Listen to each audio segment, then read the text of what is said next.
네. 이야기 좀 하고 해야죠. 제가 이거 전번 시간에 이게 참석하셨던 분들이라고 해서 제가 전번 시간에 질문 들어왔던 거, 그 제가 자료가 없어서 제대로 답변 못 해드린 그 자료들에 대한 이야기를 먼저 하고요. 그리고 이제 법으로 보는 부기 복지 여기에 대한 이야기를 하려고 합니다. 그런데 사실은 그렇죠. 복지라는 건 너무나 이렇게 범위가 크죠. 그 이야기를 다 하자면 뭐 2시간이 아니라 뭐 한 20일 이야기해도 안 되겠습니다. 그래서 저는 최대한 준비를 했습니다. 이 시간에 맞춰서 할 수 있게끔요. 그리고 또 질문해야 될 시간들이 있으니까 그래서 제가 충분하게 이 시간을 보장을 하려고 하거든요. 그리고 될수록 많은 질문을 받고 많이 답해주는 예, 그런 식으로 하려고 합니다. 이거 저 돌려주십시오.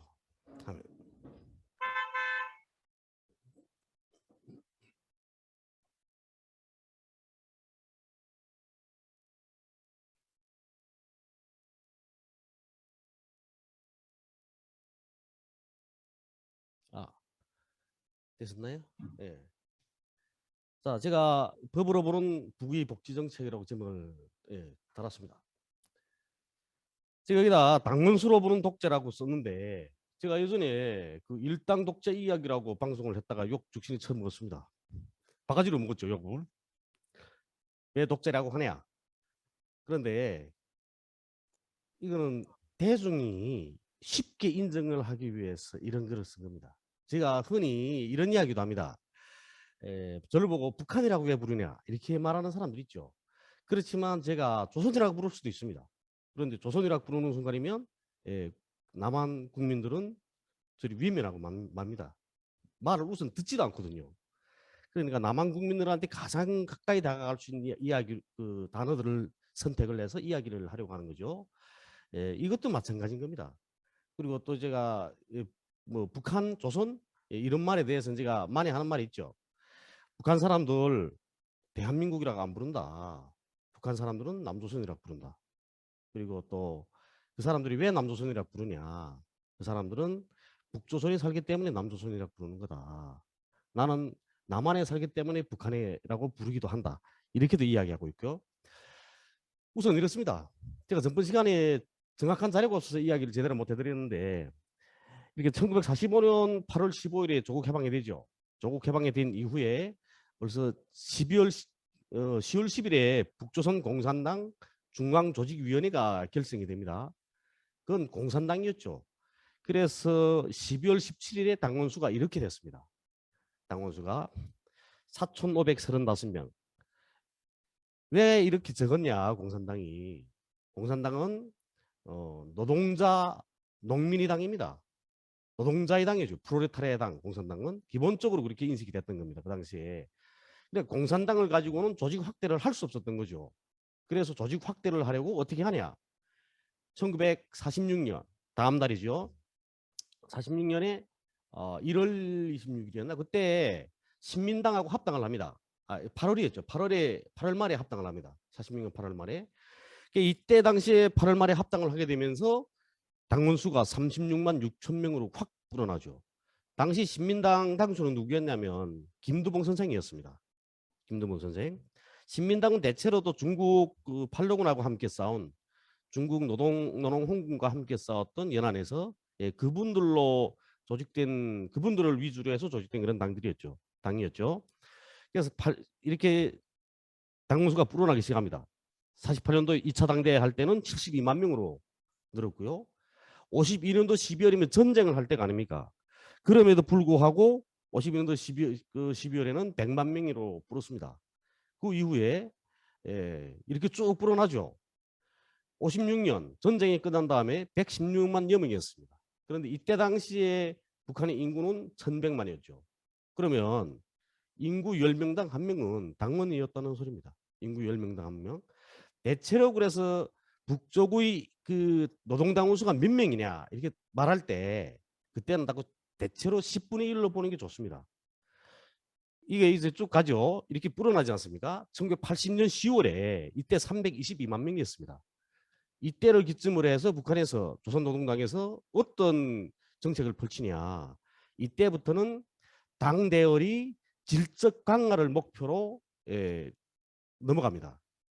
그래서 이때부터는 당원 가입을 완전히 최소화하고 이렇게 하거든요. 요구성을 완전히 높였습니다. 우리 이모가 저 교사였거든요. 교사였고 우리 이모가 제자들을 정말 잘 키웠습니다. 공부도 잘 시켰고요. 이 조카 좀 때려서 그랬지. 조카를 이렇게 때리면서 배워줬거든요. 우리 이모는 조카한테는 이마빼 계속 얻어맞았습니다. 손가락으로. 그랬는데 우리 이모도 입당을 하려다 못했거든요. 우리 이모가 50한 5년생쯤 되는데 30살 넘어서 시집을 갔습니다. 함흥에 시집 갔는데 그렇게 늦게 시집 간 여자가 정말 드물거든요. 북한은 대체로 25, 27에 시집 당합니다. 벌써 27이 넘어서면 노처녀라고 하죠. 한물 갔다 하고. 그런데도 불구하고 우리 이모와 입당하겠다고 그렇게 노력했는데도 끝내 입당을 못했습니다. 그 이유가 바로 당 대열이 질적 강화에 들어갔기 때문에 이 수준을 높여서 못하게 된 거죠. 입당을. 그래서 입당을 하게 되면 우리 남한에서도 뭘 이렇게 쓰겠죠. 입당 가입 청원서 이런 거 쓰나요? 예. 우리는 입당 청원서라는 걸 씁니다. 그래서 제가 이게 북한에서 만든 공식적으로 만든 건 아니지만 제가 이렇게 기억력을 더듬어서 이렇게 만들었습니다. 이게 PPT로 만들더라고요. 이렇게 사진도 붙이고 이렇게 구워뒀습니다. 그리고 또 입당 청원서에 쭉 보면 이름도 쓰고 쭉 쓰죠. 여기에 특이한 게 뭐 있냐면 정당별 옆에 출신 성분, 사회 성분이 있는 겁니다. 근데 여기서 이야기할 거 출신 성분이라는 거는 어떤 거냐? 출신 성분은 내가 태어날 때 우리 아버지가 무슨 일을 했냐 하는 겁니다. 예, 우리 아버지가 무슨 일을 했냐? 그런데 우리 북한 이탈 주민들 남한에 와서 뭐 이렇게 뭐 증언하는 사람들을 보게 되면 우리 집은 출신 성분이 나빠서 그래서 내가 뭘 뭐 발전하지 못했다 이런 이야기를 하는 사람들이 많습니다. 그런데 그거는 잘못된 거고요. 잘못 말하는 겁니다. 출신 성분이라는 거는 내가 태어날 때 아버지가 무슨 일을 했냐 그런 거죠. 제가 태어날 때 우리 아버지가 군인이었습니다. 그러면 저희 출신 성분은 군인인 거죠. 성분이라는 거는 노동자, 농민, 군인, 사무원, 학생 이렇게밖에 나누지 않습니다. 그 위에는 없거든요. 그렇게 나누는 겁니다. 기술자도 사무원에 속합니다. 다에. 그러면 단편적인 실례로 김정은 위원장의 출신 성분은 뭐겠냐. 김정은 위원장도 간부 사업을 할 때 쓰는 겁니다. 이런 거. 입당할 때 이런 거 다 쓰는 거죠. 그러면 김정은 위원장이 아버지 김정일 위원장이 뭘 했습니까? 국방위원장을 하지 않았습니까? 그러면 당시에 조직비서였죠. 예? 김정은 위원장이 태어날 때는 조직비서였는데 그렇다면 여기다 출신 성분 여기다 뭐라 조직비서라 쓰냐 그렇게 쓰지 않는다는 겁니다. 조직비서도 사무원인 거죠. 그래서 출신 성분은 김정은 위원장의 출신 성분은 사무원인 겁니다. 그리고 사회 성분은 어떤 데 생기냐? 사회 성분은 노동당에 입당할 때 생기는 겁니다. 당에 입당할 때 노동당에 입당할 때 나이 직업이 무엇이었냐? 여기에 따라서 결정이 됩니다. 그래서 제 같은 경우에는 그 강건종합군관학교에서 입당을 했거든요. 24살 때. 그러면 제가 입당할 때 저희 사회 성분은 뭐였냐? 저희 사회 성분은 군인이었던 겁니다. 군관학교지만 그건 군인이거든요. 예. 그러면 김정은 위원장의 사회 성분은 뭐냐? 김정은 위원장이 입당할 때는 군사복무를 할 때거든요. 그러니까 김정은 위원장의 사회 성분도 군인인 겁니다. 그러면 김정일 위원장이 사회 성분 뭐냐? 김정일 위원장은 김일성 종합대학에서 입학을 했습니다. 김정일 위원장의 사회 성분은 학생 이런 거죠. 이렇게 나누는 겁니다. 그래서 남한에 와서 뭐 출신 성분이 나빠서 내가 어떻게 했어 이야기하는 거는 그런 사람들은 잘못된 정보를 이야기하는 겁니다. 잘못된 정보를요. 출신 성분으로 인해서 처벌받거나 불이익받지는 않습니다. 뭐냐면 출신 성분을 볼 때 할 때 따질 때 그 왜 그러냐면 이렇게 간부사업 일꾼들이 사람을 직접 만나서 면접을 하기 전에 직접 만나서 보기 전에 우리는 담화라고 하거든요. 그런 걸 북에서는 담화라고 합니다. 담화를 개별 담화를 하기 전에 문건상으로 확인을 하지 않습니까? 사람을. 그럴 때 출신 성분 나게 되면 군인 하면 이 친구는 군인 가정에서 자랐구나. 그러면 군인 가정에서 자란 애들은 어떠냐? 대체로 보면 군인의 기질이 많죠. 군인 가정에서 자란 그런 친구들은. 그리고 노동자 하면 이건 노동계급이 손에서 자란 애구나. 노동계급이 손에서 자랐으니까 노동계급은 어떻게 말합니까?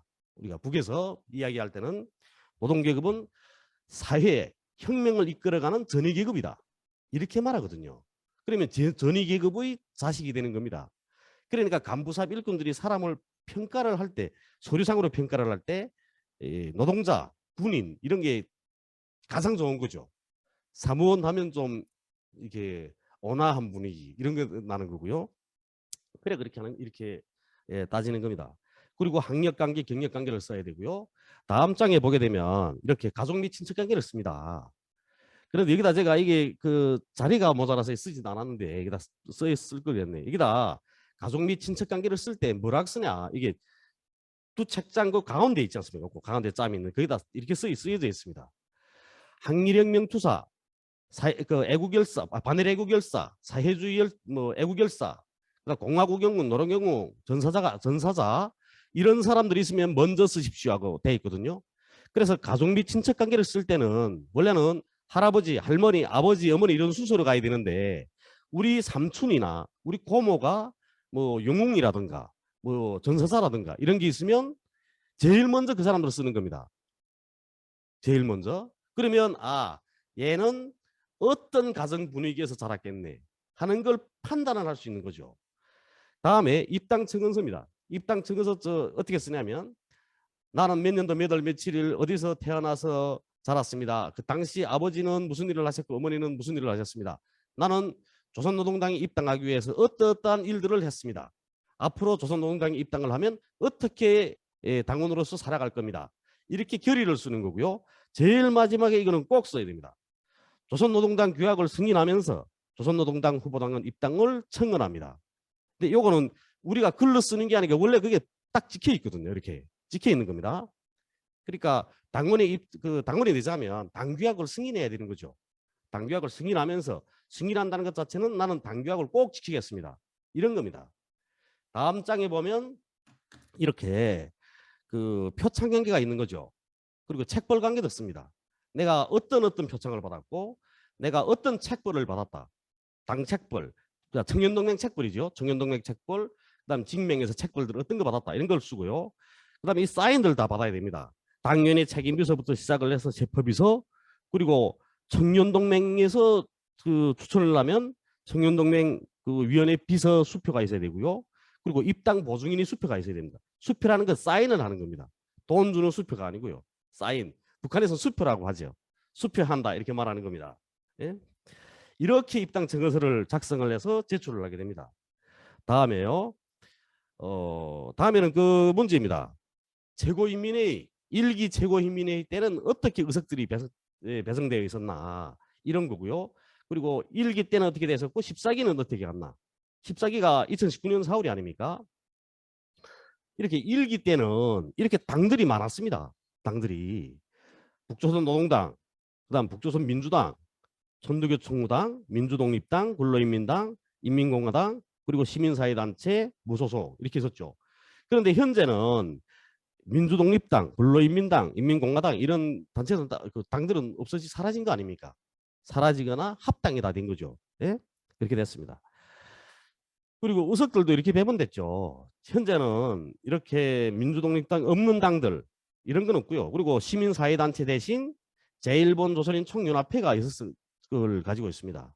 현재는 무소속은 두석이고요. 이렇게 돼 있다는 겁니다. 그래서 제가 이미 전에 이 앞에서도 이야기했지만 당문수로나 그리고 당문수가 많으니까 그만큼 지지자가 많은 거죠. 지지자가 많고 그리고 최고인민회에서 의석수가 이렇게 많아지게 된 기본 이유가 뭐냐. 북은 이제 뒤에서도 제가 이야기를 하겠지만 이런 해방이 된 이후에 공산당이 그리고 또 공산당이 신민당하고 합당한 이후에도 그 계속해서 이런 사회주의 시책들을 정말 그러니까 인민들이 마음이 맞는 시책들이 있죠. 토지개혁부터 시작을 해서 쫙 다 합니다. 이러는 과정에 사람들이 그 노동당에 대한 지지도가 높아지게 된 거죠. 결국은 노동당에 대한 지지도가 높으니까 그러니까 옳은 시책을 펼치니까 지지도가 높아지고 대신 당원 수가 이렇게 폭발적으로 늘어나게 되는 거죠. 그렇다고 해서 아무 사람이나 막 받은 게 아닙니다. 공산당 자체가 글을 모르면 공산당에 가입을 못했습니다. 해방 이후에도. 저희 외할머니, 외할아버지가 46년도에 입당한 당원들이거든요. 노당원들입니다. 우리 할아버지 할머니는. 그런데 우리 할아버지 그 당시에 뭐였냐면 해방 이후에 길주 팔프 공장에서 이거 격리과장을 하셨습니다. 그리고 우리 외할머니는 그 길주 팔프 공장 당위원회에서 선전부에서 일하셨고요. 출판일을 맡으셨습니다. 우리 외할머니가. 그러니까 글을 모르는 사람은 입당을 못했다는 거예요. 공산당이. 그래서 북한에서 이후에 문명 퇴치 운동으로 활발히 벌리죠. 문명 퇴치 운동에 사람들이 많이 참가하게 된 기본 이유도 그겁니다. 글을 모르면 노동당에 입당하지 못하는 겁니다. 그래서 문명 퇴치 운동에 많이도 참가하게 된 거지 사람들이. 그렇다는 거고요. 다음에는 뭐냐. 북에서 이제 있죠. 사회민주당 그리고 천도교 청구당 이런 당들이 어떤 시기 당 활동을 벌리냐 여기에 대한 겁니다. 어떤 시기 당 활동을 벌리냐. 우리는 흔히 야당은 계속 반대만 하는 당이 아닙니까? 그러니까 우리 남한의 사람들 그리고 자본주의 사회에 사시는 분들은 그게 옳다고 보는 거죠. 그렇지만 옳은 정책은 옳다고 해야 되는 거 아니겠습니까? 아무리 내가 야당이라 하더라도 여당의 정책이 옳으면 옳다고 이야기해야 되는 겁니다. 그런데 안 그러시더라고요. 와보니까. 그래 그런 거는 참 나쁘다 이렇게 생각을 했습니다. 저는. 어쨌든 저희 개인적인 생각입니다. 자 이거는 조선사회민주당 중앙위원회 전원회 진행에 대한 겁니다. 이게 작년도에 나온 기사를 제가 이거 캡처한 거거든요. 여기서 14기 5차 회의에서 시정연설을 냈죠. 김정은 위원장이. 그래서 김정은 위원장의 시정연설에 대한 집행을 우리가 어떻게 하겠냐. 우리 당에서는. 민주당에서는. 그래서 그 시정연설에 대한 토론을 진행한 겁니다. 그 기사입니다. 여기서 나오는 거. 여기 보십시오. 보고자와 토론자들은 경의하는 김정은 국무위원장님이 역사적인 시정연설은 중첩되는 도전가단간을 물리치며 쫙 쓰지 않았습니까? 우리 국가를 부흥 발전시키고 이렇게 그래서 이 시정연설 관철에 우리도 힘있게 떨쳐 나서자를 강조했다. 이렇게 되어 있거든요.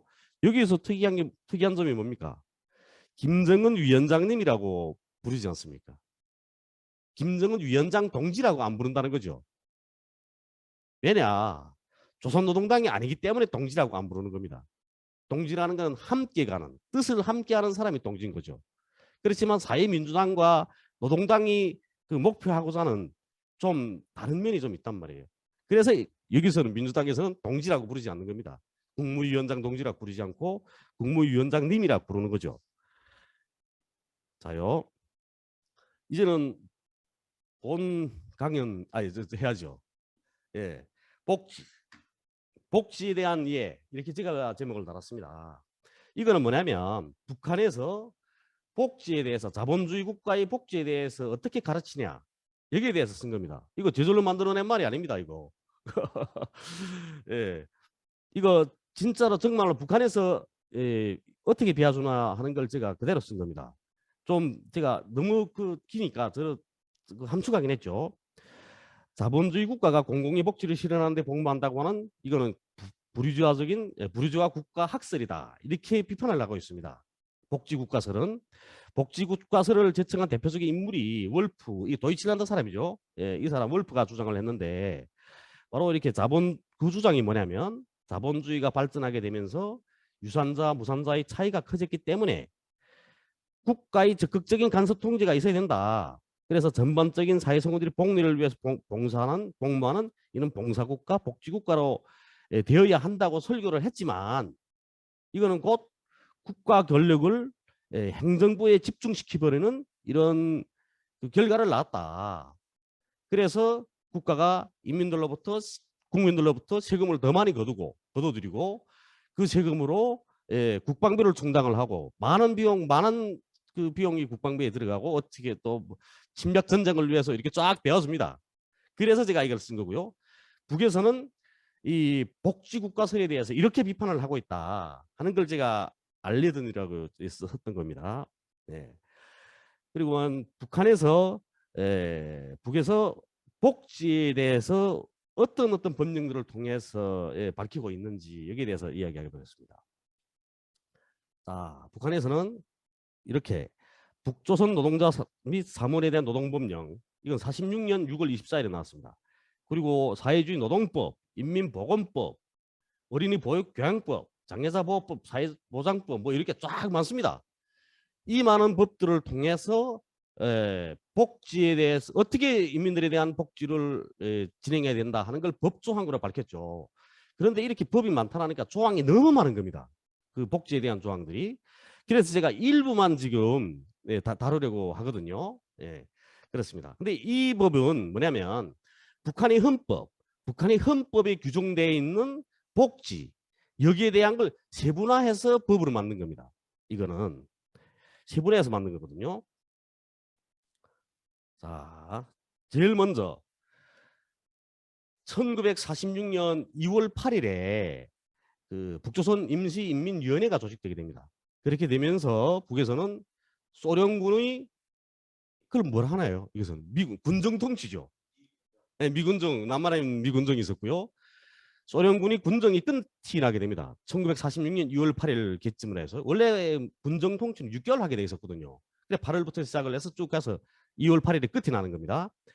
끝이 나고 그 다음날 북에서 뭘 하냐, 뭘 발표하나, 이렇게 11개조 당명가압이라는 걸 발표하게 됩니다. 그런데 여러분들이 이 화면에서 보시듯이 11개조 당명가압 자체에 이런 그 복지적인 복지 이런 정책들이 담겨져 있었습니다. 이게 다 너무 기니까 제가 이렇게 함축해서 지금 딱 이렇게 한 페이지다 여차니까 이렇게 했던 거고요. 여기도 보십시오.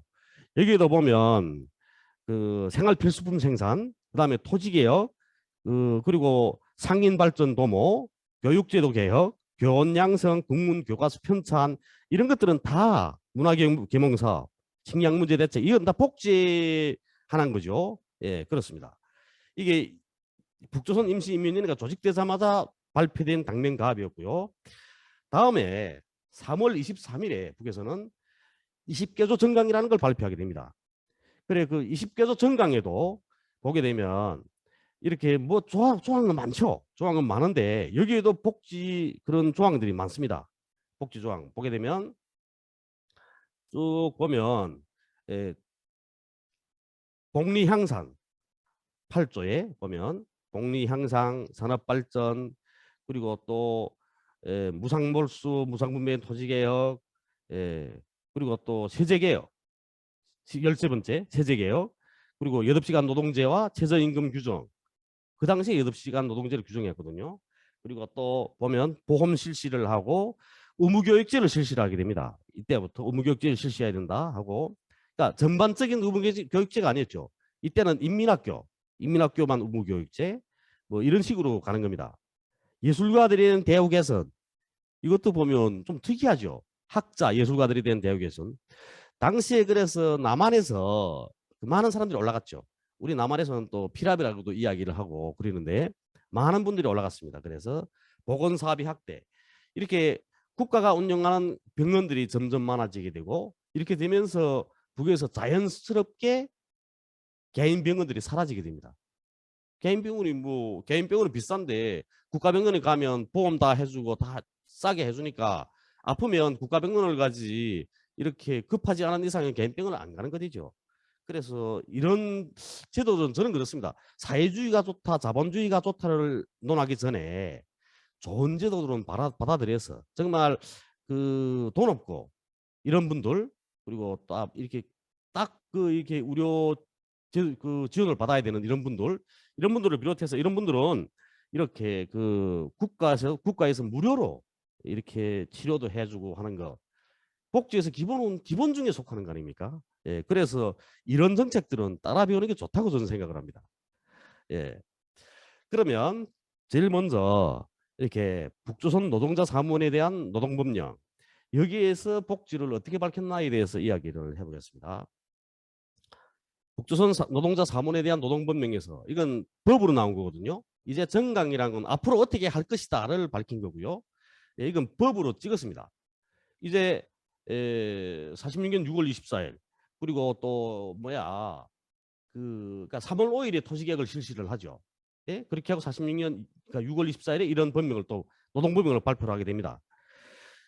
당시에 농민은 빠지지 않았습니까? 여기서 그 이유가 뭐냐? 농민은 개인농이었던 겁니다. 개인농이니까 국가가 개인농을 끄지는 관리를 하지 않았죠. 개인농에 대해서는 강요를 법적으로 강제하지 않았던 겁니다. 그래서 이렇게 되죠. 8시간 노동제 그리고 성별, 나이에 관계없이 노동의 질과 양에 따라서 보수를 주는 것. 이거는 해방 이후부터 이때부터 실시를 하게 된 겁니다. 노동보호제, 그다음에 사회보험제. 이거 보면 탈북민들이 남한에 와서 하는 이야기가 그러지 않습니다. 북한엔 보험이라는 게 없다. 그건 몰라서 하는 소리입니다. 몰라서. 그 사람들이 이렇게 헐뜯고 싶어서 하는 이야기는 아닐 겁니다. 왜냐하면 제가 노동지도를 하지 않았습니까? 그러니까 제가 잘 아는 거죠. 이게 이제 우리가 그렇게 하는 게 있습니다. 그 생활비, 우리는 생활비라고 부르거든요. 임금이라고 남한에서는 부르는데 생활비를 줄 때 저리 인체보험, 사회보험 이런 거 뗍니다. 저리 자르거든요.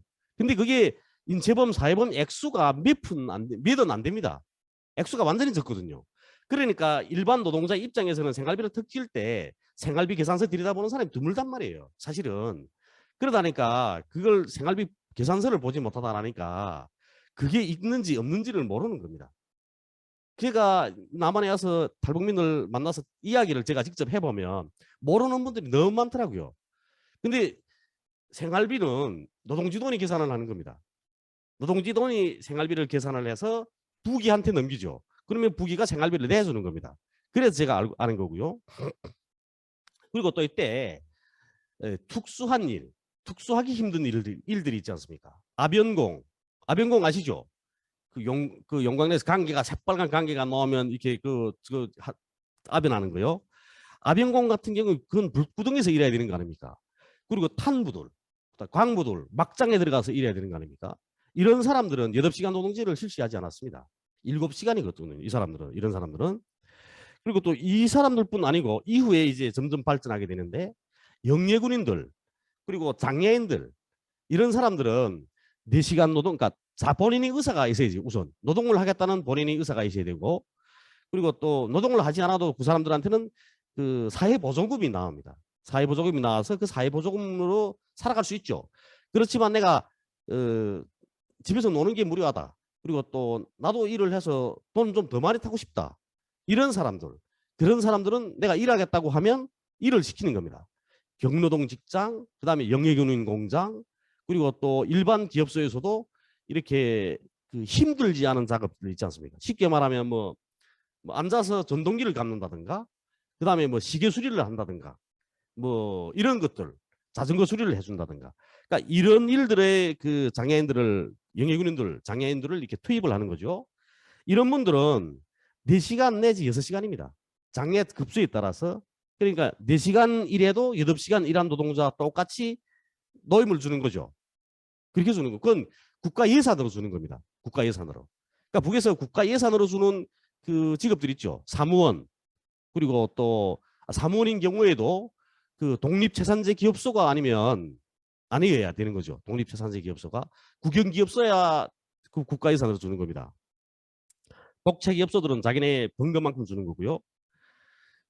그렇습니다. 이렇게. 그리고 또 14세부터 16세까지 이렇게 그 14세 이하 노동은 금지시키고 뭐 이런 것들이 있었습니다. 사회보장제 의무적으로 실시를 해야 되고 이런 것들이 있었죠. 이렇게 사회보장제 같은 경우에는 뭐냐면 개인 기업들 있지 않습니까? 그 당시에는 개인 기업들이 많았거든요. 개인 기업들에서 다 이렇게 해야 되는 겁니다. 개인 기업들도. 이거는 법이니까 누구나 지켜야 되는 거죠. 그러니까 점점 힘들어지는 거 아닙니까? 개인 수공업자들이, 개인 자본가들이. 자, 그 이후에 그 사회주의 노동법이 제정되게 되죠. 사회주의 노동법이라고 하면 70년대 이후거든요. 예. 그때부터 사회주의 그 완성 단계에 들어섰다. 가도기 단계에 들어섰다. 이렇게 이야기를 합니다. 70년대 이후에는. 68년도에 사회주의 공업화가 완성됐다고 그 발표를 하게 되면서 그렇게 되죠. 예, 그래서 사회주의 노동법, 그 노동법뿐이 아니고 노동보호법, 노동정량법, 노동보장법 이런 법들이 또 있습니다. 여기에서도 이런 것들을 이런 그 조항들이 있죠. 근로조건, 남녀평등, 어머니 및 어린이 보호, 그러니까 그러니까 어린이를 가진 어머니, 예, 어린이뿐 아니고 어린이를 가진 어머니도 특별히 보호해야 되고 사회보장 해야 되고 이렇게 헌법에 규정됐던 내용들을 구체화합니다. 그리고 보면 북한은 국가가 사회 그리고 기관 기업소 단체들에 대한 단체들에게 산업 안전 위생에 대한 책임을 국가가 이렇게 부여하죠. 그리고 국가는 통제를 합니다. 어떻게 통제를 하냐? 우리 남한은 와서 보니까 이렇게 환경 단체들이 있더라고요. 환경 단체들이 나서서 국가가 하는 게 아니고 그거를 환경 단체들이 나서서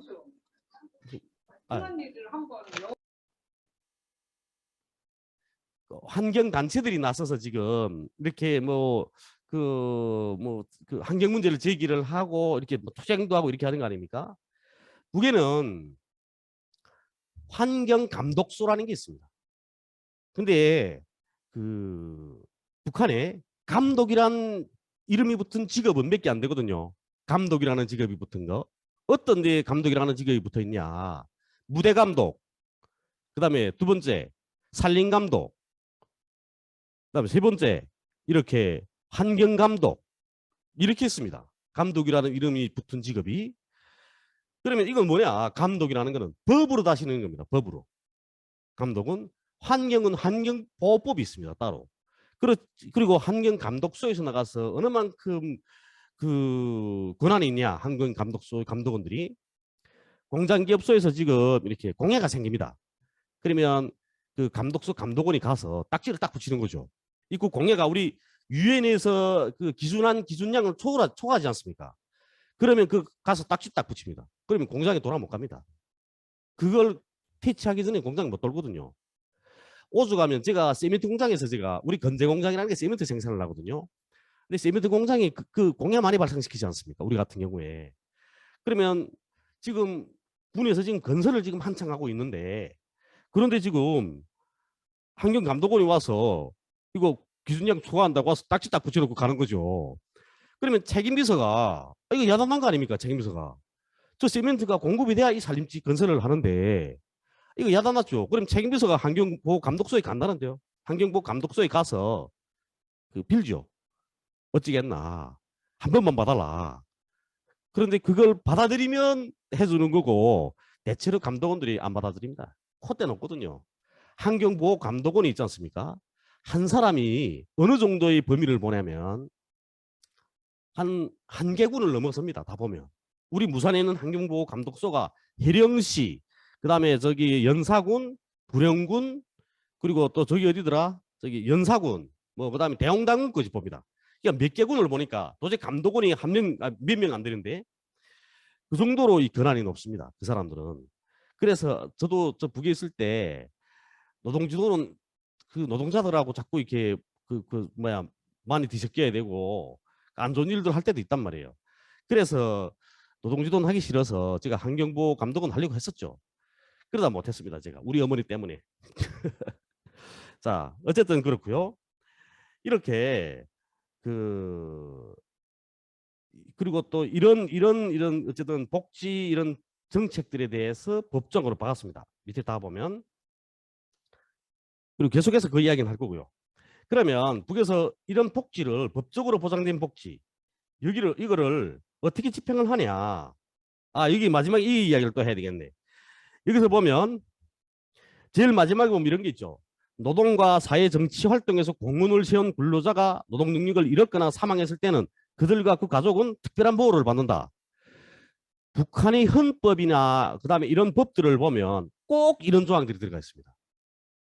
국가를 위해서 그 일을 잘한 사람들, 그 사람들이 가족은 국가가 돌본다.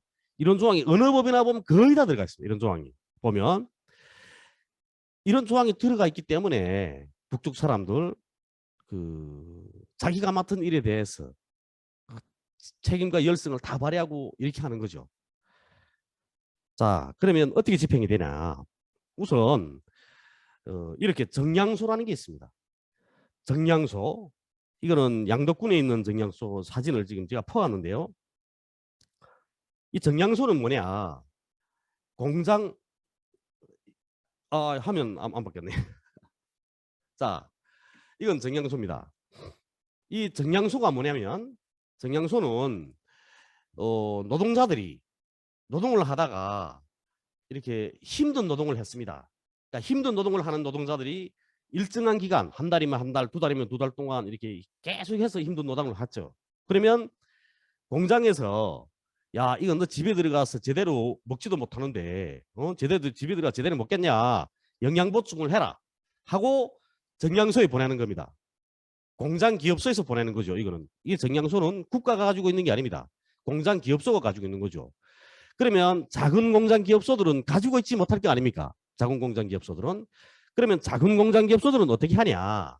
작은 공장 기업소들은 휴양소라는 데 보냅니다. 휴양소라는 데 보면 자, 이거는 과학자 휴양소라고 제가 이거 있기 때문에 제가 이거 사진을 다른 휴양소 사진을 찾을 수가 없더라고요. 인터넷에서 나만이니까. 그래서 이거 본 거고요. 이거는 과학자들 휴양소인 거고요. 이런 건 국가가 하는 거죠. 휴양소는 죄송합니다. 국가가 하는 겁니다. 국가가 운영을 하는 거죠. 휴양소는. 이제 정량소는 이 공장 기업소들이 사는 거고요. 그러면 휴양소에 갈 때는 혼자만 가냐? 아닙니다. 휴양소에 갈 때는 가족이 다 같이 갑니다. 그리고 내가 혼자 갈 때도 있죠. 그렇지만 대체로 가족 그 휴양권도 줍니다. 그러면 이 정량소, 휴양소 여기에 대한 휴양권, 정량권이라고 부르는데 그걸 누가 주냐? 이게 중요하겠죠. 예. 그 휴양소, 그러니까 휴양권, 정량권은 직업총동맹에서 주는 겁니다. 이건 당에서 관할하는 게 아니거든요. 당에서 누구한테 져라 이렇게 말 못합니다. 직업총동맹은 노동자들이 조직이거든요. 노동자들이 조직.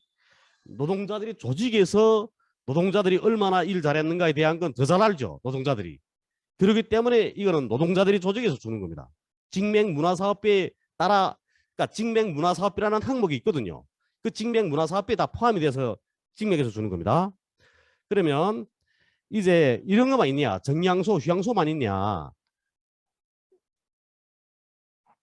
정량소, 휴양소만 있는 게 아니고 이렇게 요양소라는 것도 있습니다.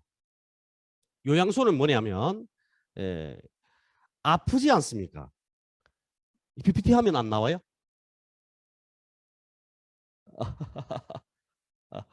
이거 그러니까 요양소라는 거는 내가 아프거나 그다음에 뭐 기력이 떨어졌다거나 뭐 이렇게 아플 때 그럴 때 가는 데입니다. 요양소는 김중숙 요양소는 뭐냐면 여기는 온천입니다. 그래서 함경북도 경성군에 있는 건데요. 온천 감탕이 유명하죠. 여기는 불임이라 하죠. 피임인 게 아니고 불임 부부들이 많이 갑니다. 여기는 불임 여성들, 불임 부부들이 많이 가죠. 여기 효과 좋습니다. 그 불임 여성인분들, 그 그리고 여성들 이렇게 시력이 떨어지고 하는 분들 이런 데 가면 좋죠. 예. 그리고 불임 부부들이 많이 가면 좋습니다. 예. 여기는 그리고 치료 효과도 좋고요. 훨씬 좋습니다. 자, 이렇게 휴양소, 정량소, 요양소 이런 데에 가서 생활하게 되는 겁니다. 그럼 어른들은 이렇게 간다 치고 아이들은 어떻게 갈까요? 아이들은 이렇게 소년단 야영소에 갑니다. 이 소년단 야영소 이게 어디냐면 이거는 송도원 국제소년단 야영소죠. 송도원 국제소년단 야영소. 저도 여기는 한 번밖에 못 가봤습니다. 학교 시절에.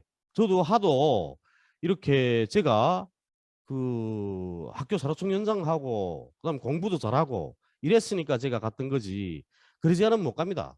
북한 학생들 중에 송도원 국제소년단 야영소에 갔다 오는 사람은 우리 군에도 우리 또래에서는 저밖에 없었습니다. 그리고 내 우탕년에 김강선이라는 친구가 갔다 왔고요. 이렇게 한 또래라고 해야 되나요? 한 학년, 한 개 군에 있는 한 학년 중에서도 한두 명일 정도입니다. 그 정도로 가기 힘듭니다. 여기는. 우리 때는 소련이었죠. 옛 소련, 쿠바, 중국, 그다음 동유럽 사회주의 국가들 이런 데서도 애들이 많이 왔댔습니다. 가보게 되면 깃발도 다 각양각색이고 말도 또 다 각양 이랬었죠. 몽골에서도 오고요. 근데 몽골 친구들은 정말 못생겼더라고요. 보니까 정말 비하하는 건 아닌데요. 어쨌든 좀 우리 북쪽 사람들 자체가 여진족 이런 그것만이 닮지 않았습니까? 그래서 골격을 보면 비슷하긴 한데 근데 생김새를 보면 아 못생겼다 이렇게 이런 느낌이 드는 겁니다. 이렇게 송도원 국제소년단 야행소는 북한에서 최고로 좋은 야행소, 소년단 야행소거든요. 그리고 묘양산 소년단 야행소, 그다음에 연풍호였나? 거기 소년단 야행소. 이렇게 좋은 요양소, 그러니까 소년단 야행소들이 많습니다. 몇 개 됩니다. 그리고 나머지 소년단 야행소들은 다 일반적이죠. 근데 여기 가면 이렇게 놉니다. 친구들이, 어린 친구들이 가서 이렇게 노는 거죠. 여기는 정말 좋습니다. 그리고 각 도마다 이런 소년단 야행소들이 두세 개씩 있죠. 그런데 누구나 가는 건 아닙니다. 공부를 잘해야 됩니다. 공부를. 그러다 공부를 잘한다고 해서 개별적으로 보내는 건 아니거든요. 저 같은 경우에는 소년단 위원장 그리고 또 사로총 위원장 이런 것들을 제가 했습니다. 그래서 우리는 소년단 위원장 강습, 사로총 위원장 강습이라는 걸 1년에 한 번씩 하거든요. 그거 하는 걸 강습을 이 소년단 야행소에서 합니다. 여름방학을 이용을 해서. 소년단 야행소에서 우리가 모여서 한 보름 동안 앉아서 뭘 배우냐. 보고서 쓰는 법, 그리고 집행계획서 쓰는 법, 결정서 쓰는 법, 그리고 생활총화단은 어떻게 지도해야 되는지, 그리고 총회는 어떻게 진행을 해야 되는지, 군중무용은 어떻게 해야 되는지, 학생들한테 배워줘야 되는지, 연설은 어떻게 해야 되는지, 웅변은 어떻게 해야 되는지 이런 걸 가르칩니다. 그래서 가서 한 보름 동안 가서 강습을 받고 오기 때문에 저는 거의 해마다 저는 갔었죠. 그런데 다른 친구들은 해마다 못 갑니다. 공부를 집단적으로 잘해야 되거든요. 한 개 학급이 몽땅 치어동을 했을 때. 그래서 그런 과정을 통해서 이런 표창 과정을 통해서 집단주의라는 걸 키우게 하거든요. 내만 공부 잘하면 되는 게 아니고 내 옆에 친구도 함께 공부를 잘해야 우리가 저런 데 놀러갈 수 있다. 여기는 몽땅 국가 자금으로 다 대줍니다. 국가 자금으로. 국가가. 그러니까 청년동맹에서 예산 투입을 해서 하죠. 그래서 여기 가면 잘해줍니다. 이게 식당이라면 멋지죠. 이렇게 꾸리는 거 보면 중국 비슷하게 꾸리는 거 아닙니까? 중국 식당들이 이렇게 화려하지 않습니까? 예? 아쿠아리움도 있고요. 그렇습니다. 여기 가면 생일 차려줘도 단체상 차려줍니다. 집에서 생일 차기보다 훨씬 낫죠. 자, 그래서 북한에서는 어른들만 이런 데 가는 게 아니고 아이들도 간다. 예? 아이들도 여기 가면 보통 한 주일 이상입니다. 한 주일, 두 주일 이렇게 가거든요. 가면 산에 가서 야영하는 법도 배우고요. 산에 가서 물 없이 밥 짓는 법도 배우고 산나물은 어떤 걸 먹어야 되고 그리고 또 어떤 동물들도 먹을 수 있다.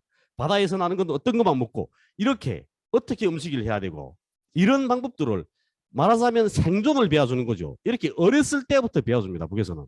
어렸을 때부터 그런 걸. 그래서 북쪽의 탈북자들 보게 되면 생존율이 완전히 높죠. 중국에 가서 그리고 남한에 와서도 얼마나 잘 삽니까? 물론 자살률도 높고 범죄율도 높긴 하지만 그래도 정말 악착스럽게 사는 그리고 또 정말 남한 분들도 남한에서 태어나서 자란 분들도 죽을 때까지 내 집 사지 못하고 그렇게 한다고 하지 않습니까? 그런데 탈북자들은 어떻게 이래서든지 돈 모아서 자기 집 사는 사람들이 많습니다. 그러니까 보면 그런 게 있는 것 같습니다. 그러니까 내 집을 사는 길이 우리 사회의 보살피면서 내가 벗어나는 길이다. 이렇게 생각을 하는 그런 게 심리가 작용하는 것 같더라고요. 보면 어쨌든 이런 과정을 거치다 나니까 북한에서 온 탈북민들도 이렇게 생활력이 강하다. 이런 이야기를 하게 되는 거고요. 다음에는 이것도 왜 안 넘어가지? 갑자기.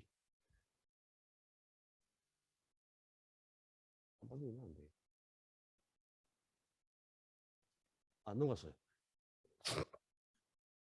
다음에는 이렇게 이거는 여러분들도 많이 아는 거죠. 이게 아마 이게 계신 분들 거의 다 아는 거 아닙니까? 제가 또 지루하게 계속 말하는 거 아니지. 현재는 산전 60일, 산후 180일입니다. 이렇게 해서 240일이고요. 그런데 이게 어떤 과정을 거쳐서 변하게 됐냐? 원래는 해방 이후에 이제 노동자 사무원에 대한 노동법령을 발표를 할 때 그 당시에 이렇게 발표를 합니다. 산전 35일, 산후 44일.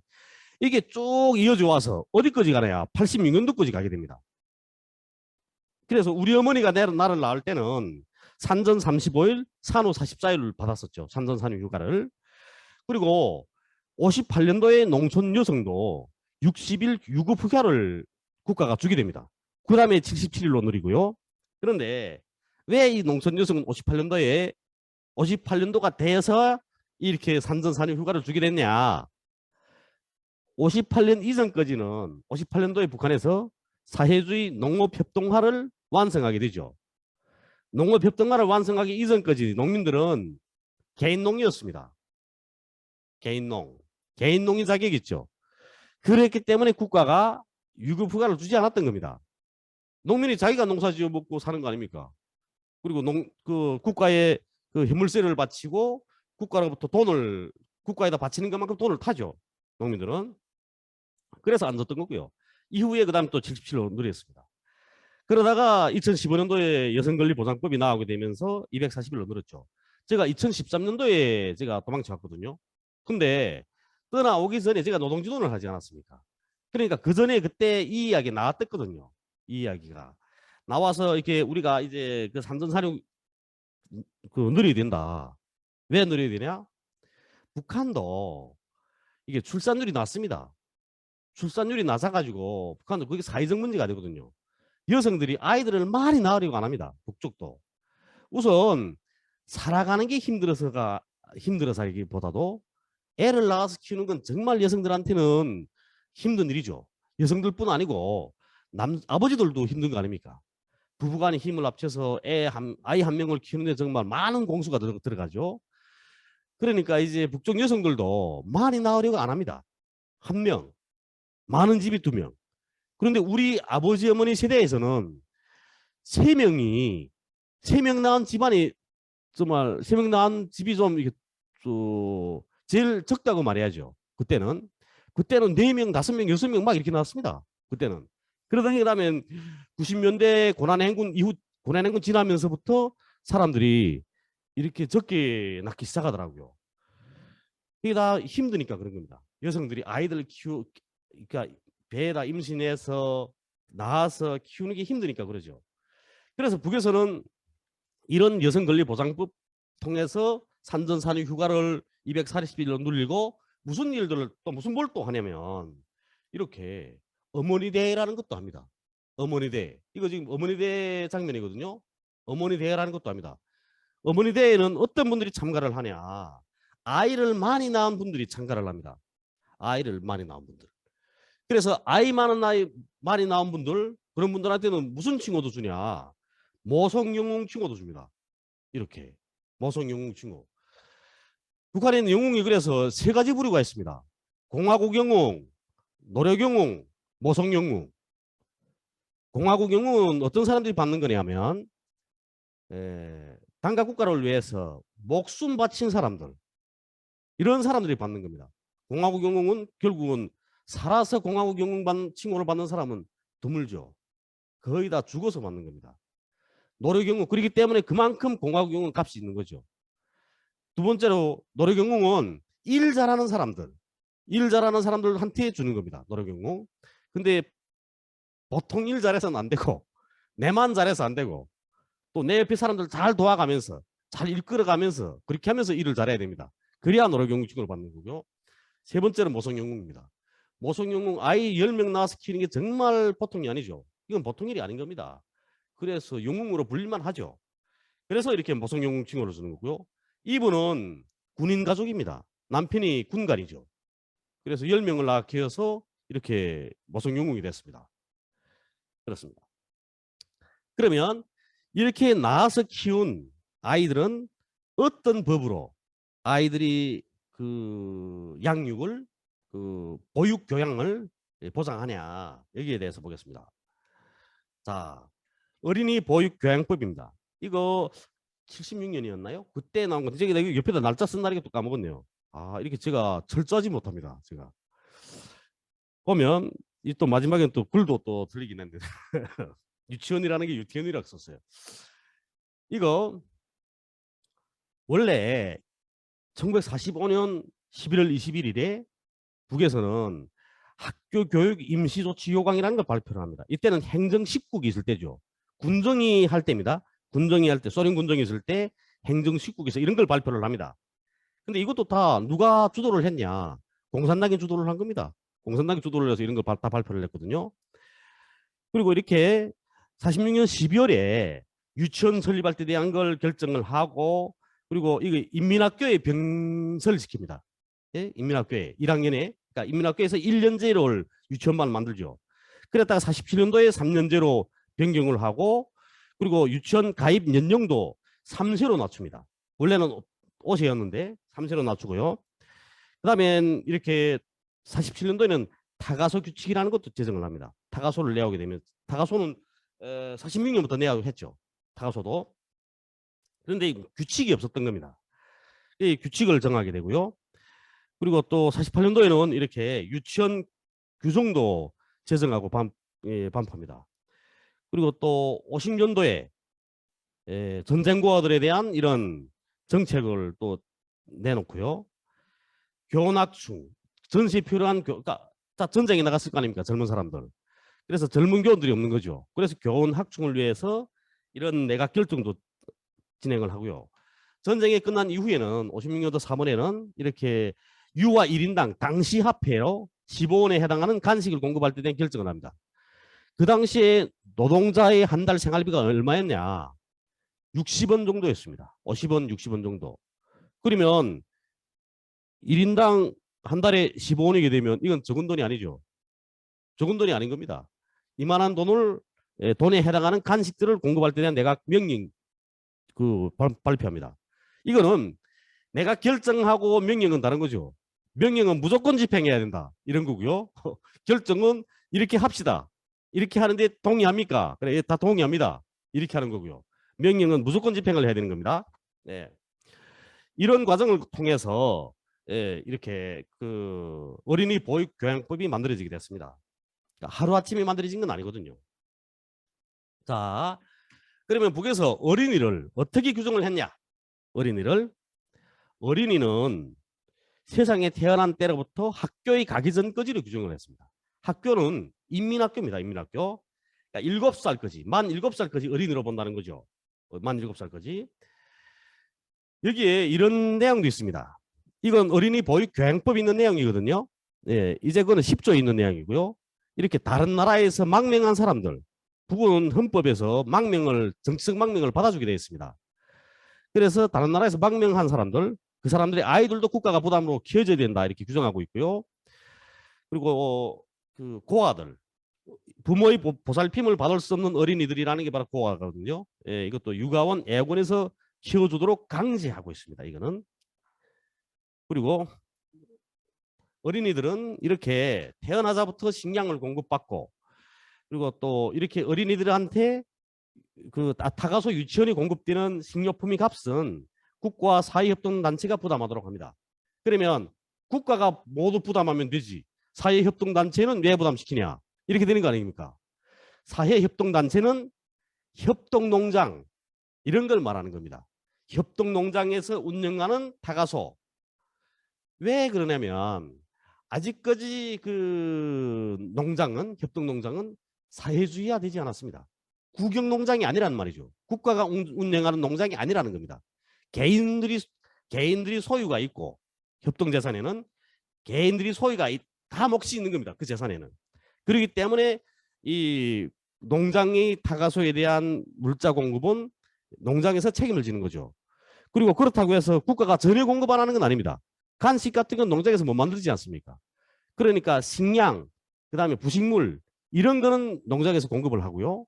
그리고 또 그 간식 이런 거 그런 것들이랑 그다음에 농장에 그 타가소에 필요되는 비품들 그런 것들은 국가가 부담을 전적으로 하는 거죠. 이렇게 하는 겁니다. 여기도 있지 않습니까? 어린이 보육교육법에도 있죠. 이게 혁명열사, 애국열사, 인민군 후반가족, 영예군인의 자녀들은 특별히 보호하며 그들이 보육교양에 깊은 배려를 돌리도록 한다. 이게 법으로 딱 찍습니다. 북한은 대체로 다 이렇게 찍거든요. 어느 법이나 거의 다 있습니다. 이런 조항은. 여기에서 혁명열사는 누구를 말하냐? 무장을 들고 살에서 싸운 항일빨치산.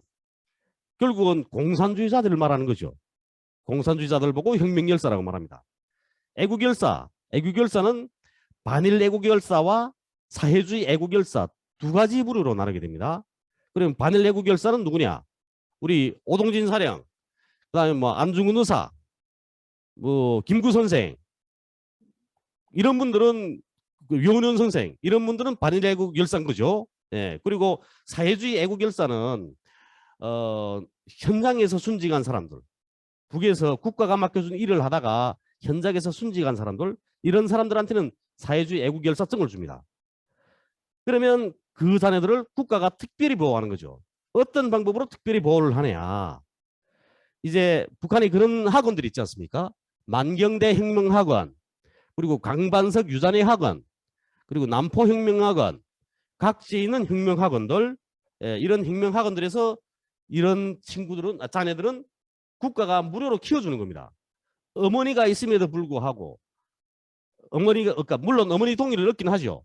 그렇지만 어머니들은 다 그 보내려고 합니다.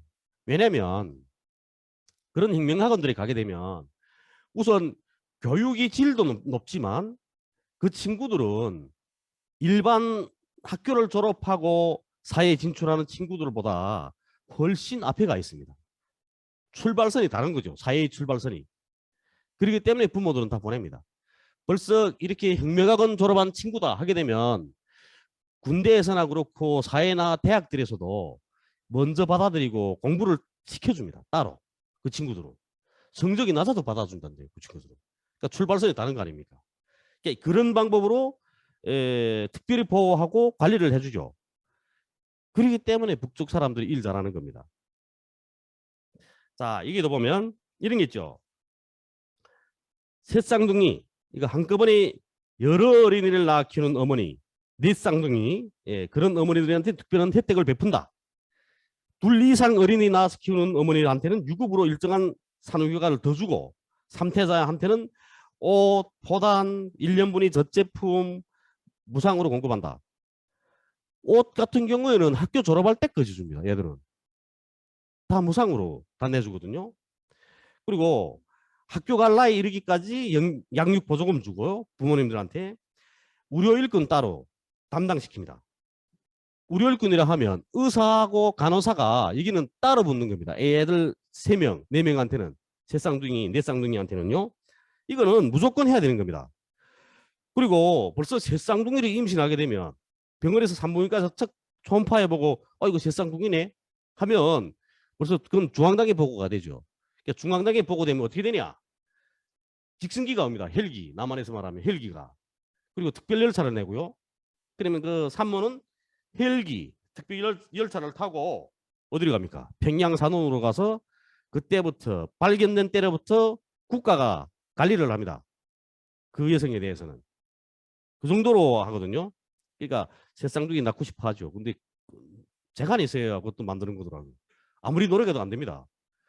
우리 무상군, 제 고향 무상군이거든요. 한북도 무상군. 우리 무상군에는 새쌍둥이 단 한 명도 없습니다. 그래, 우리 군당 책임비서의 소원이 새쌍둥이 한번 만들어 보는 게 소원이었죠. 그래서 집터까지 다 잡아놨습니다. 그 우리 해방산이라는 거기 청경공원 있는 옆이거든요. 그 청경공 거기다 집터를 잡아놓고 새쌍둥이만 낳게 되면 여기다 2층짜리 집을 정원까지 달린 거 2층짜리 집을 지어주겠다 했습니다. 그래서 청년들한테다 새쌍둥이 좀 제발 좀 나오라고 계속 말하죠. 만날 때마다. 그런데 그것도 재간이 있어야 낳는 것 같습니다. 아마. 안 되더라고요. 자, 그러면 다산 여성들에 대한 혜택. 예. 이렇게 다산 여성들에 대한 혜택을 베풉니다. 임신 여성, 산후 1년까지, 1년까지 산모.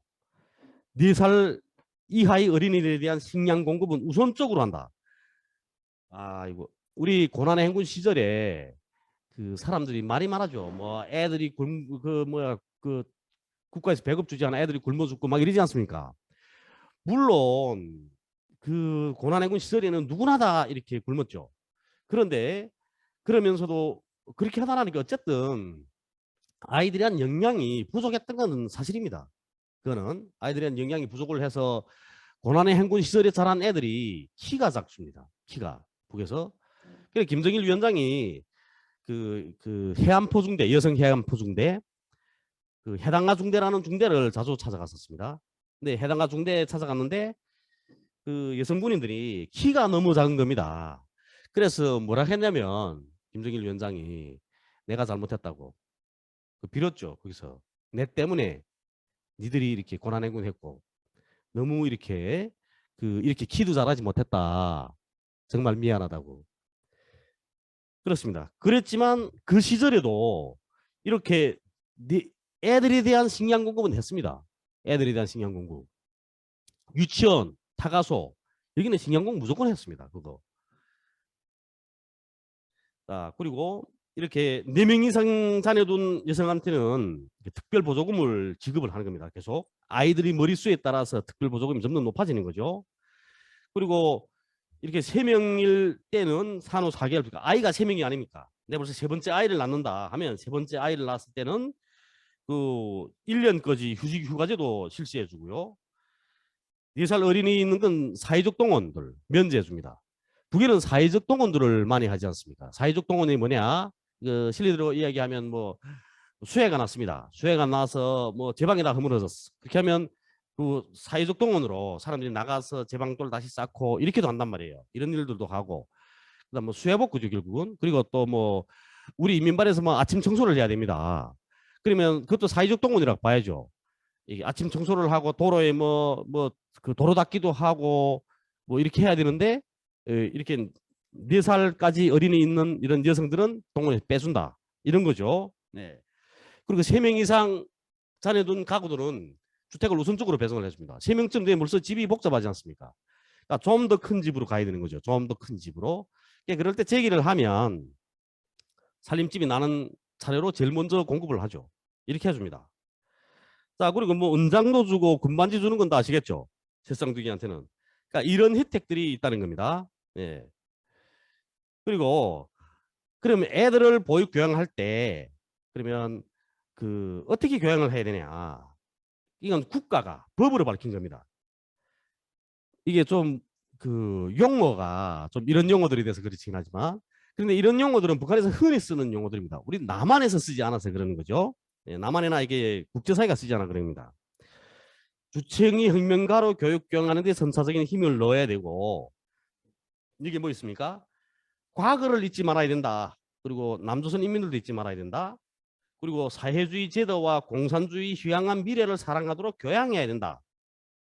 아이들한테 어려서부터 이런 교양을 시키는 겁니다.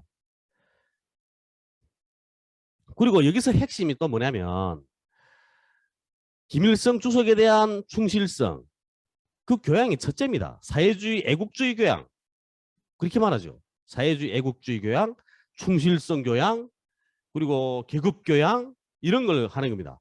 어렸을 때부터 어떤 이야기들 하냐면 그래서 과거를 잊지 말라는 그겁니다. 지주놈이 옛날에 어떻게 했고 자본가는 어떻게 착취를 하고 노동자들에 대한 착취를 어떻게 하고 예? 지주놈은 농민들에 대한 착취를 어떻게 하고 이런 교양을 한다는 거죠. 어려서부터 하는 겁니다. 이걸 보고 계급교양이라고 하는 거고요. 이런 교양들을 한다는 거죠. 그리고 늘 통일이 돼야 된다는 거.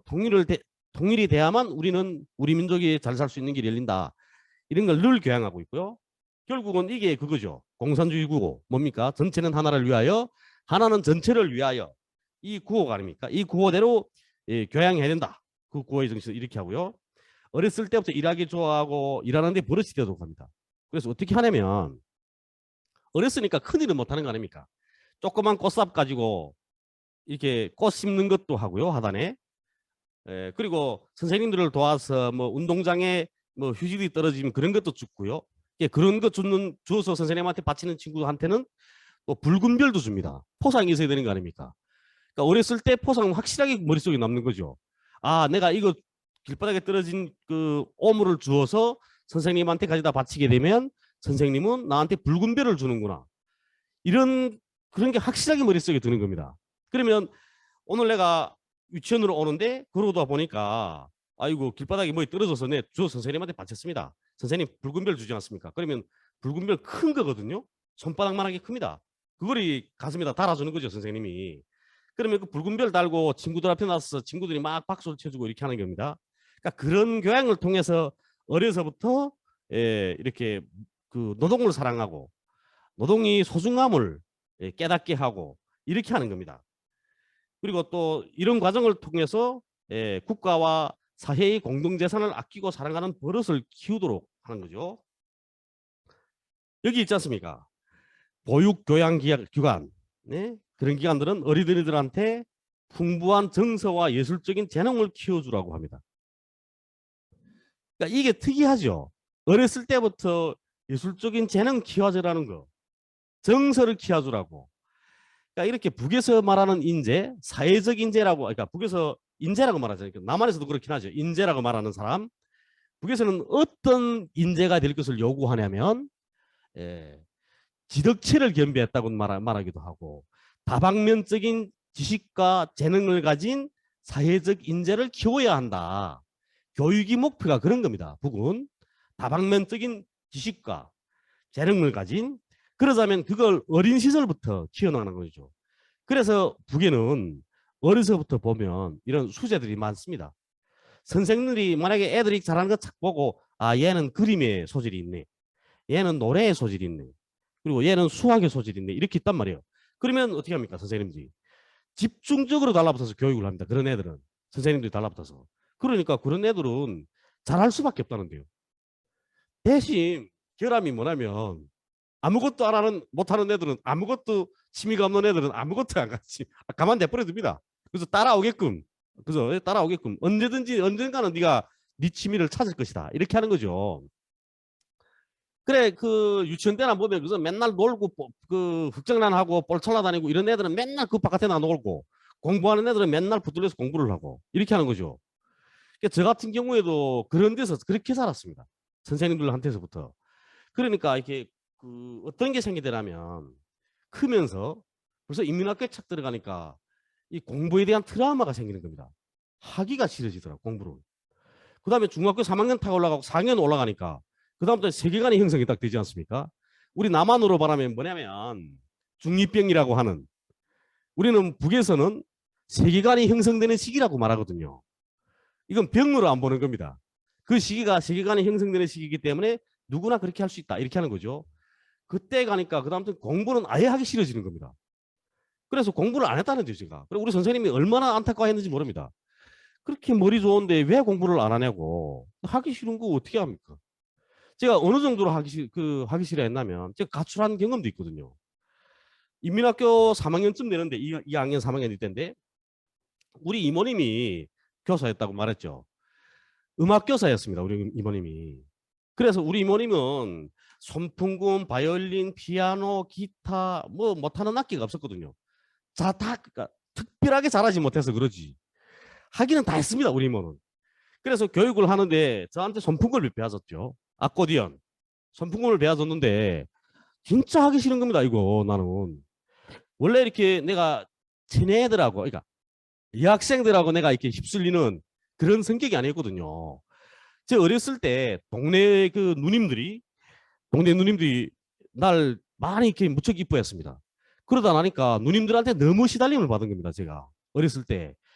지나가면 꼬집고, 저를 꼬집던 누님이 여기 와 있습니다. 김포에 사시는데. 막 꼬집고 막 이런단 말이에요, 누님들이. 귀엽다고 뽀뽀해주고, 머리 막 이래 뭐 컹컹컹 달아나고 막 이러죠. 그러니까 그게 진짜 싫었거든요. 그런데 제가 그 인민학교 올라가니까 여자하고 혼합반이었습니다, 우리는. 그러다 나니까 그 여자애들이 진짜 꼴보기 싫은 거지, 나는. 계속. 그래서 더군다나 그런 데다가 손풍구까지 배우러 하니까 더 싫었죠. 그래, 싫어서 제가 우리 학급에 있는 남자애들 몽땅 데리고 그다음에 우리 동네에 있는 애들 다 데리고 가출을 냈습니다. 집에서 쌀 다 가출할 때 먹을 거 있어야 된다는 생각이 들어가지고 배낭에다 쌀 퍼서 메고, 그리고 우리 집이 내려다보는 산꼭대기로 올라갔죠. 그래서 뭐 끓여 먹어야 되는 생각이 들어서 남비도 들고요, 라이터도 들고 올라갔는데 불을 피울 수 있어야 피우죠, 불을. 불을 못 피웠고요. 그러다 나니까 밥은 못 해 먹었죠. 그 쌀 가지고 내려와서 그 빵이랑 그때는 바꿨었습니다. 바꿀 수 있었거든요. 빵을 바꿔서 먹고 이랬단 말이에요. 한 3일 가출했다 집으로 들어갔죠. 친구들 데리고 견디지 못하고. 물 때문에 못 있겠더라고, 산에. 물이 못 고파서. 그 밑에 우리 친구네 집이 있었는데 그 우리 친구네 집 담요까지 다 가지고 도망쳤거든요, 우리가. 예. 그래가지고 그런 그 가출했던 경험도 있습니다. 그 다음에 도망쳤다 오니까 왜 도망쳤냐고, 가출했다냐고 물어보는 겁니다. 제가 그랬죠. 아니, 손풍금은 정말 배우고 싫다고. 그래서 가출했다 그랬죠. 그랬더니 다시는 손풍금 치라는 소리 안 하더라고요. 아, 그래서 제가 해방된 거 아닙니까? 지금 그 고통에서. 자, 그러면 애들이 어떻게 자라는지 이렇게 여기는 저 청강 유치원입니다. 평양에 있는. 물론 평양이니까 더 삐까삐까 하긴 하죠. 애들도 이렇게 놀고요. 근데 애들이 이렇게 깨끗하게 노는 건 지방도 마찬가지입니다. 이런 거는. 이건 사진 화질이 확실히 더 좋아 보이기도 합니다. 자, 애들이 이렇게 놀고요. 이거는 전국에 있는 이런 지방에 있는 그 육아원 그리고 또 유치원, 애육원 이런 데입니다. 건물도 이쁘죠. 우리 그 탈북민 친구 남한은 정말 싫다고. 그게 왜 싫냐. 그러니까 그 친구 하는 말이 남한의 집들은 회색이 아니면 밤색이라고. 집들이 그렇다는 겁니다. 그래도 집이라는 게 야 북한처럼 알락달락 해야지. 그게 뭐냐고 하면서 그런 친구들도 있더라고요. 자 이렇게 놉니다. 여기서 왕구 이거 다 북에서 만든 겁니다. 예, 승용차 공장을 평성에 승용차 공장이 있었거든요. 북한에서 만든 그 갱생 승용차였습니다. 그 승용차 공장을 2000년 그쯤에 2002년 그쯤에 없앴죠. 승용차 공장을 없애고 그걸 완구 공장으로 만들었습니다. 썰매란 만드는 공장 있지 않습니까? 완구 썰매. 예? 그리고 이렇게 완구 만드는 공장을 만들었거든요. 그리고 군수 공장들에서도 이렇게 그 애들이 완구는 생산을 합니다. 그건 국가 계획으로 딱 내려가는 거니까 무조건 해야죠. 자, 좀 잘하면 인민학교에 가면 이렇게 놀고요. 이거 컴퓨터 같은 경우에는 내 교실에 이렇게 있는 게 아니고요. 한 학교에 컴퓨터실이라고 따로 있습니다. 이건 만경대 혁명하고 누나들, 아까 말하던 열사 가족들, 열사의 자녀들입니다. 만경대 혁명하고는 이 남학생들이 가는 데고요. 이거는 그러니까 강바석 유자의 학원. 여기는 여학생들이 가는 겁니다. 따로 갈라서 키우죠. 보육원과 교양원은 이렇게 살아야 돼. 이런 사람들이 돼야 되는 겁니다. 어떤 사람들이 돼야 되나 이게 대한 거거든요. 이렇게 보면 이게 뭐 기본이 뭐냐. 제일 마지막에 보면 인민의 충복, 진정한 혁명가가 되어야 한다고 밝혔죠. 42조에. 그래서 북한에서는 교육자를 지칭을 할 때 뭐라고 말하냐면 직업적 혁명가라고 지칭을 합니다. 직업적 혁명가라고. 그리고 의사복은 뭐라고 말하냐. 의사복은 인간 생명의 기사라고 말합니다. 의사복은. 그런데 북한에서 의사를 했다는 사람이 여기 와서 방송에서 뭐라고 말하냐면 의사를 보고 직업적 혁명가라고 한다고 말하더라고요. 그러면 그건 뭐냐? 그건 의사가 아닌 겁니다. 아이고 골치 아파서요. 여기서 보십시오. 혁명 위협이 계승자로 키워야 되기 때문에 교원들은 이렇게 살아야 된다. 이러지 않습니까? 예?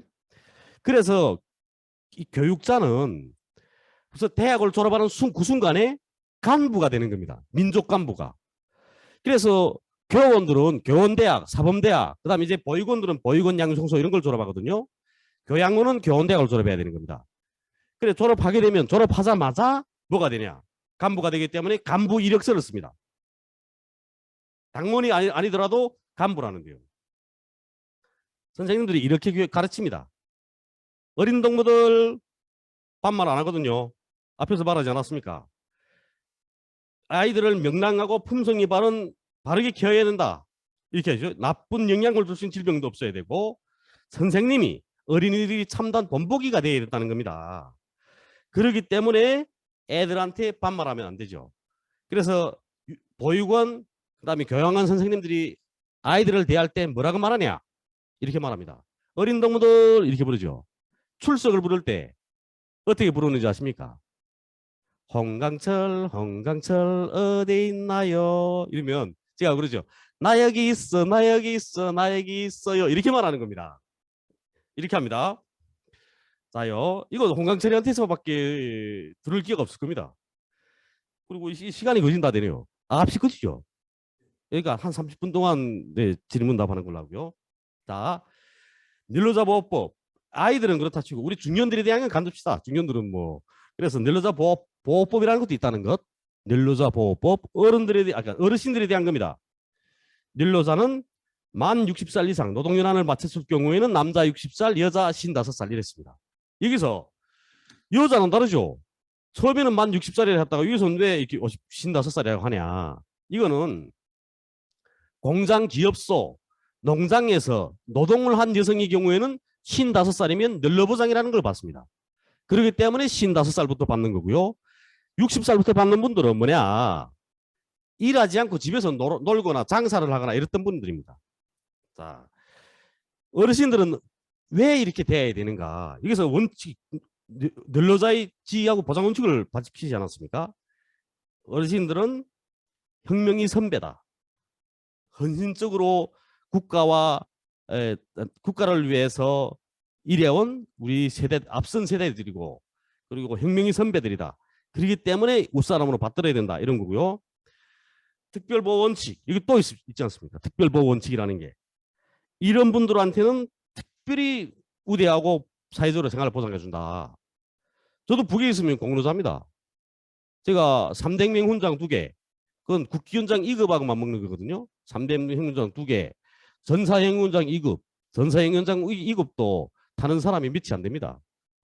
그리고 또 뭐 국기훈장 3급, 군공 메달 몇 개 이렇게 됩니다. 저도 북에 있으면 공로자거든요. 이렇게 공로자들한테는 어떻게 하냐? 600g을 식량 600g을 공급을 합니다. 1일에 1일 규정량이 노동자 사무원이 그러니까 사무원이 식량 공급 규정량이 600g이라고 제가 말씀드렸죠. 예, 그거하고 똑같이 하는 겁니다. 자, 그리고 그러면 어르신들한테 부양을 해야 될 사람이 있어야 되는 거 아니겠습니까? 그래서 이렇게 부양 의무자에 대한 규정도 따라 뒀습니다. 여기에서 특이한 게 뭐냐면 제일 마지막에 보면 부양 의무자가 있어도 널러자의 요구에 따라 국가의 부양을 받을 수 있다. 이렇게 밝혔죠. 이 경우 부양 비용은 부양 의무자가 부담해야 된다. 이런 경우에 뭐냐면 내가 그러니까 아버지 어머니가 내 아들 딸이 있는데 저 자식들 내 마음에 안 들어요. 며느리도 마음에 안 들고 쟤들하고 같이 살고 싶은 생각도 없고 내가 이제는 저 내 새끼 아니야. 다시 너네 안 볼 거야. 이게 안 받습니다. 그러면 어르신이 제기하는 거죠. 국가에 법에 제기하는 겁니다. 재판소에 내 부양 의무자를 국가라 해달라. 그렇게 하는 거죠. 그러면 재판소에 재판을 합니다. 재판을 내서 아들 며느리 다 불러다가 따지죠. 니들이 왜 어머니를 노입했냐? 어머니가 왜 이렇게 나오고 있냐 지금 현재? 그래 애들한테 잘못 있지 않습니까? 그러면 니들은 정말 잘못된 게야 이거. 그러니까 니들이 이제부터 어머니 그 부양 비용을 너희들은 무조건 대라. 그렇게 하고 어머니는 국가가 부양해 주겠다. 이렇게 하는 거죠. 그렇게 하는 겁니다. 자, 오늘 이렇게 빨리 달려왔습니다. 제가 숨바쁘게. 지금 말이 너무 빨라서 이거 원래 제가 말이 빠르거든요. 원래 말이 빠른데다가 어쨌든 이 시간 내에 해야 되니까 이것 외에도 정말 이렇게 할 이야기는 정말 많은 거 아닙니까? 그래서 제가 이렇게 말 빠르게 달려왔고요. 그리고 어쨌든 이거 여기에 대한 이 PPT 자료들, 그 자료들은 이 공유를 바라는 분들한테는 다 이렇게 제가 보내드리라고 이야기를 했습니다. 그래서 앞으로 뭐 강연이나 할 때 그때 쓰시게 되겠죠. 그래서 이렇게 했고요. 복지는 제가 이야기를 했지만 너무나 범위가 큽니다. 너무나 할 이야기가 너무나 많습니다. 그래서 이 시간 가지고는 모자랄 것 같고요. 그래서 어쨌든 이렇게 준비를 했습니다. 여러분들 잘 들으셨으면 감사하겠고요. 네, 그럼 이제 질문 받아야죠.